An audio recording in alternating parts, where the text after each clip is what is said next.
I got it, guys. I got it. I just got the Sony A7 IV.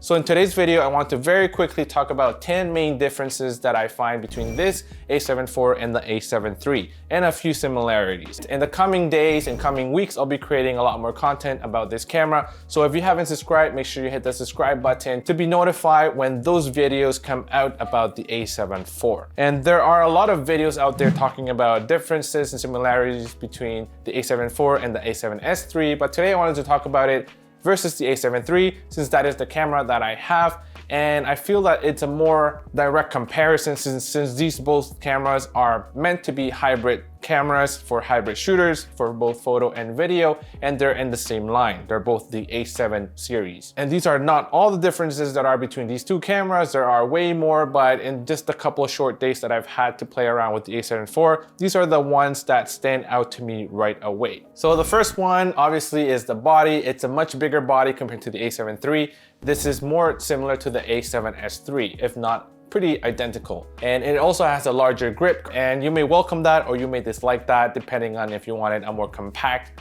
camera body or if you wanted a firmer grip on your camera. The other major thing as well is the flip out screen.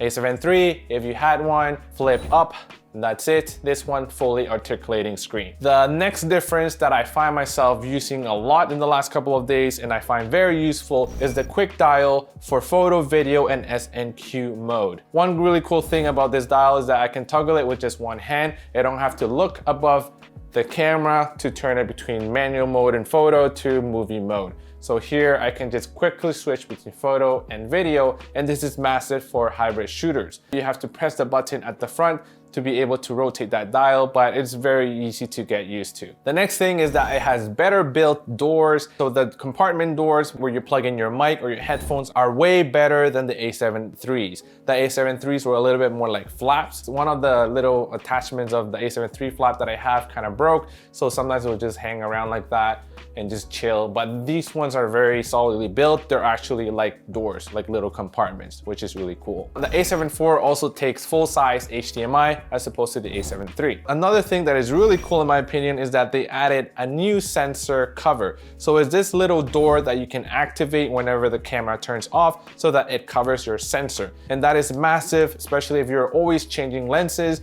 or you're in very windy situations or at the beach, just in an environment where there's a high chance of you to get dust into your sensor. Having this covered and blocked out when you're switching your lenses, it's amazing. The next major difference is obviously the resolution and the megapixel count. On the A7 III, you had your 24 megapixels, but on this one, you get 33 megapixels. The next feature is breathing compensation, which is making its debut in Sony cameras. So what this does is it compensates for the amount of breathing that is caused when your camera tries to focus between different objects. Sometimes you get a little bit of a zoom in or a little bit of a hunt when your camera is trying to find focus, and this camera, when you turn this feature on, it tries to compensate for that to give you a more seamless transition. In the video side of things, some of the major things is that you get Cinetone on the A7 IV. You also get 422 10-bit color as opposed to the 8-bit on the A7 III. This is going to give you a lot more flexibility when color grading your footage. The other thing is that you're able to shoot at 60 frames per second in 4K, albeit with a crop, but this is something that you did not have on the A7 III. And another one in the video side of things is that now you get eye autofocus in video mode. On the A7 III, you only had eye autofocus, but in photo mode, not in video mode. And in terms of some of the similarities that I found between these two cameras, the first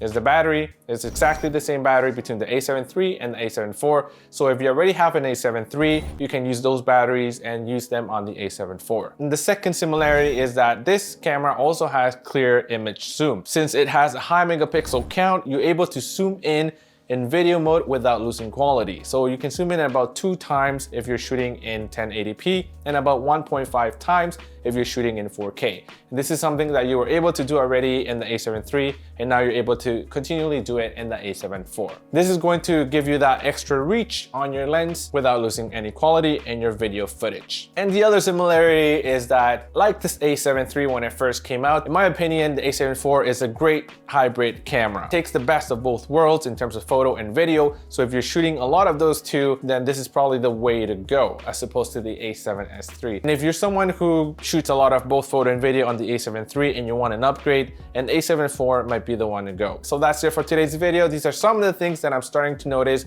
on the A7 IV, having used it just a couple of days. So I'll be making more videos about the A7 IV, so stay tuned, subscribe if you haven't already for more exciting content on this camera. And if you enjoyed this video, don't forget to hit that like button, subscribe, did I say that already? Hit the notification bell, and I'll see you next time.